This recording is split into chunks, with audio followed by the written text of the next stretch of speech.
Joining me here on Pittsburgh Sports Live and Pittsburgh Sports Now is Peach Bowl CEO and President Gary Stokan. I'm your host, as always, Mike Asti, and Pitt, Michigan State, they are days away from competing in a major bowl game of the Peach Bowl. So to talk about that game, talk about this matchup, talk about the selection of Pitt and all the inner workings of the Peach Bowl, I am happy to have Gary joining me here on the show. Gary, first off, hope you had a solid holiday. And I know you're excited here. We're close to the Peach Bowl. So how are you and how excited are you as we're very close now, days away to this Peach Bowl? Well, for our excuse me, our family, this is a great time of the year. We've got Christmas, obviously, with 4 grandsons. Awesome. All living in Atlanta, which makes it really special. And then you've got both teams in that this year we're here for Christmas. So we had Santa on stage with carolers, and even Coach Narduzzi was sitting on Santa's lap this year. Get all the coaches, little kids come up and sit on Santa's lap and take pictures. Then the players came up, and so it was a great. And then we gave them their gifts that night. So it was a great night, Christmas, with my family, with the grandkids, and then with the older kids, so to speak, with some teams. Yeah. But we've had a great week, great, beautiful weather. The teams have practiced outside. They've really enjoyed the battle for bowl week, although Michigan State came up a winner last night, 3-1. Okay. So they take home the battle for bowl week belt. But yeah, it's been a great week. The kids have been great, and we're really looking forward to Thursday night. Yeah, Gary Stokan, Peach Bowl CEO and President here, joining me on Pittsburgh Sports Live and Pittsburgh Sports Now. I think when you get to this point, when you're in a bowl game like the Peach Bowl, when you have had the seasons that Pitt and Michigan State have had, you feel like that's a Christmas gift in and of itself. But obviously, one of these two teams is going to feel even a greater sense of the holiday and going to receive that gift of winning the Peach Bowl this year. Now, Gary, Pitt ends up in this game, and it's a big deal for the Pitt program. This the best season Pitt's had in really 40-some years. It's a rare sight to be in a bowl game like this for this Panther program right now. So it's all roses or peaches for Pitt this season. But Pitt had a weirdness to their year that early on in the season they did suffer what some could call a bad loss. They then eventually also lost to Miami. So it was kind of clear, say, unlike their opponent, Michigan State, that was undefeated for a portion of the year, that Pitt, while in the midst of a special season, was not going to be a playoff team. They end up winning the ACC, though. And I know that you were even visiting Pittsburgh about a month or so towards the middle of the year. Once you kind of knew Pitt, maybe not a playoff team, but a really, really good team and a team in the midst of a special year, what went into the decision that, okay, Pitt's a team we want in this Peach Bowl? Why Pitt in the Peach Bowl for you? Yeah, I'm sorry, I can't take any credit for that.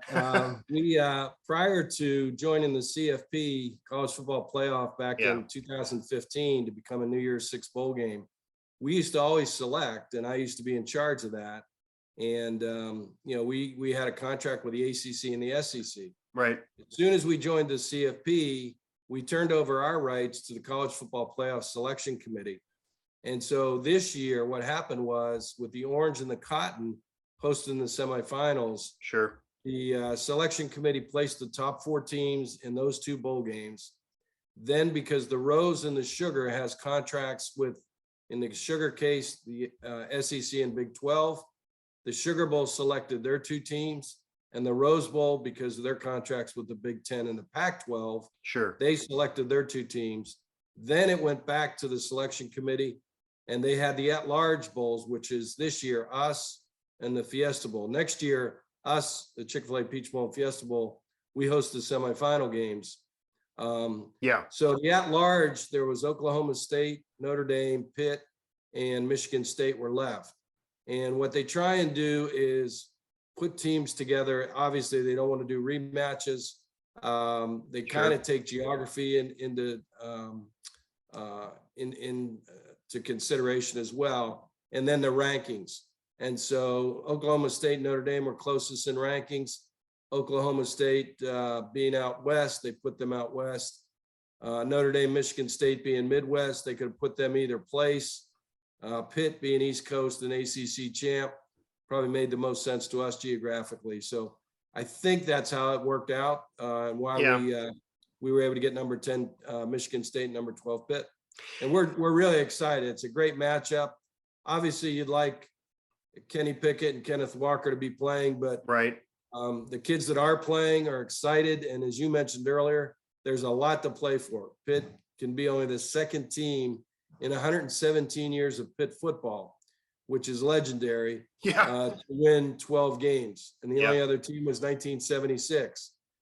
Michigan State only has 5 teams that have won 11 games. So for them to win their 11th game would be, quite an accomplishment in their 97-year history as well. Yeah. And both teams would finish in the top 10, which is obviously a goal at the beginning of the year, and really sets up a baseline to put you into next year's schedule as well. Yeah, Gary Stokan here, Peach Bowl CEO and president, joining me here on Pittsburgh Sports Live and Pittsburgh Sports Now. We're talking Peach Bowl, we're talking Pitt, Michigan State, and yeah, it certainly made sense for Pitt and Michigan State to be in this game, whether it be geographically, the conference ties, etc. These two teams having special years, which is an understatement, as you just detailed, throughout the history of two successful programs. Certainly Pitt, 1976, as you mentioned, a national championship year, and that's one of those that nobody's going to dispute in any type of ranking or any type of system to crown a champion. And this would arguably be that second best year since then. And it's not like Pitt hasn't been competitive in all those years either. That's how special and rare this season has been for Pat Narduzzi's team. And of course, Michigan State, the opponent in that big game. You mentioned it a little bit here. So before I let you go, I do want to ask this. Kenny Pickett, a Heisman finalist, Kenneth Walker, a star player that many thought would get there as well. And these are prohibited driving forces to these two teams to get to this point and have these special years. They are not going to play in this game. They have their sights on the NFL draft and their futures, which I understand. It seems both programs understand. The fans do understand. Is that in any way an issue for you that does need addressed, since it's year after year the star player does, especially if it's not a playoff game, choose to not play in even a major bowl game like the Peach Bowl? Not really as much of an issue years ago as it's been over the last few years. Is that something that maybe needs addressed? What could be done there? And does that in any way diminish these major bowl games when they are not in the rotation for the playoff, to lose a Heisman finalist, to lose a superstar in this game? Because obviously that changes the dynamic of a major bowl game like the Peach Bowl. Well, it certainly needs to be addressed. I don't have the answer, but it certainly is understandable with the amount of money that's at risk for the players. Although I would say there's only 2 players that really come to mind. The kid Taylor from Notre Dame and the kid Butt from Michigan. Right. Over how many years now? Probably 5 years. There's only been 2 players that have really hurt themselves in a bowl game. That being said, fully understand Kenny Pickett and Kenneth Walker's their decision. The NFL gives them a draft position, and them and their family and their coach and their agent talk about it. They make their decision. It's going to be interesting to me to see what happens when the playoff, if it expands, what becomes the situation then. Because this game, Michigan State Pitt, moved forward. If there was a 12-game playoff, this would probably be a first-round game.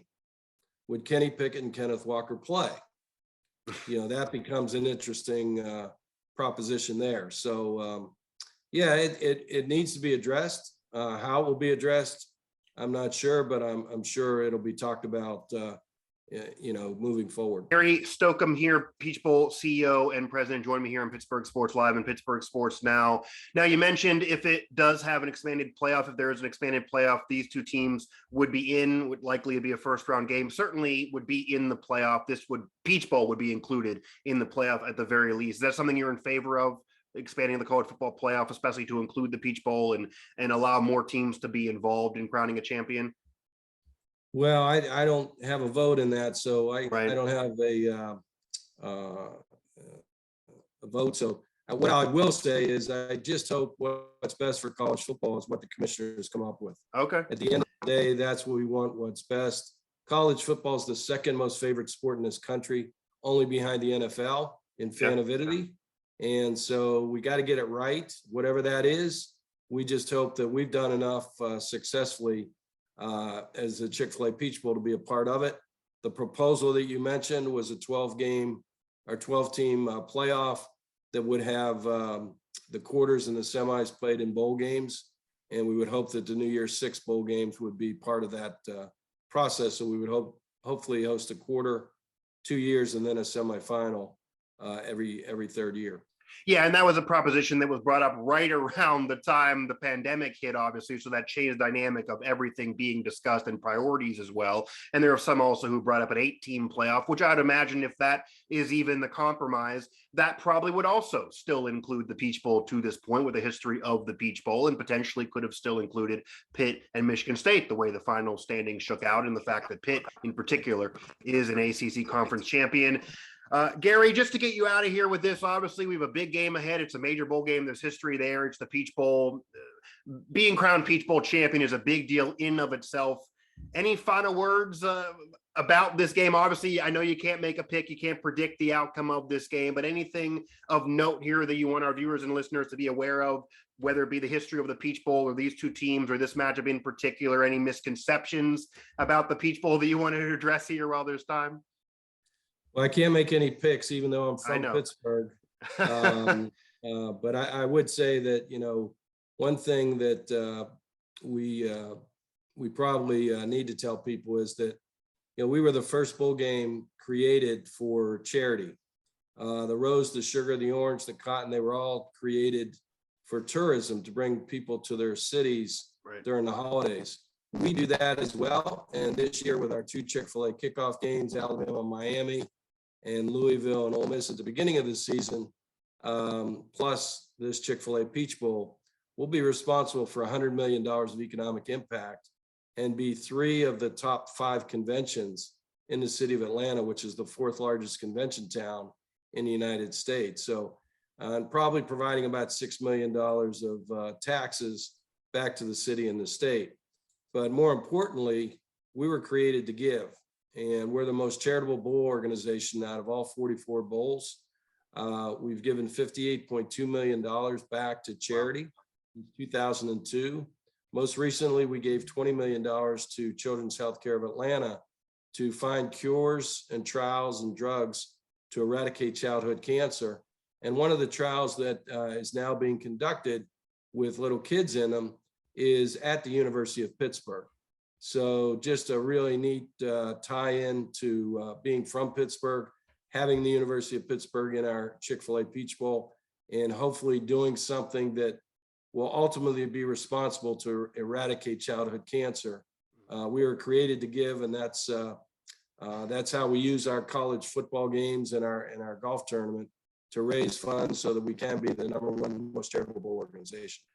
And that's what it's all about, really. Obviously, you want to crown a champion. Obviously, you want to have a great game. You want to cap off a special year for 2 programs, even to get to this point and be in a game like this. But to be able to do it while you're giving back, while you're helping such a great cause. Obviously, Pitt has the connection where they're with UPMC, which just has a lineage of helping cancer research, of course, that involves childhood cancer, as unfortunate that is. So there's a specialness to this game and to this matchup well beyond what will happen on the field. Gary, I appreciate the time. I know you're excited. I'm excited, of course. I'm sure Pitt fans and Michigan State Spartan fans are excited.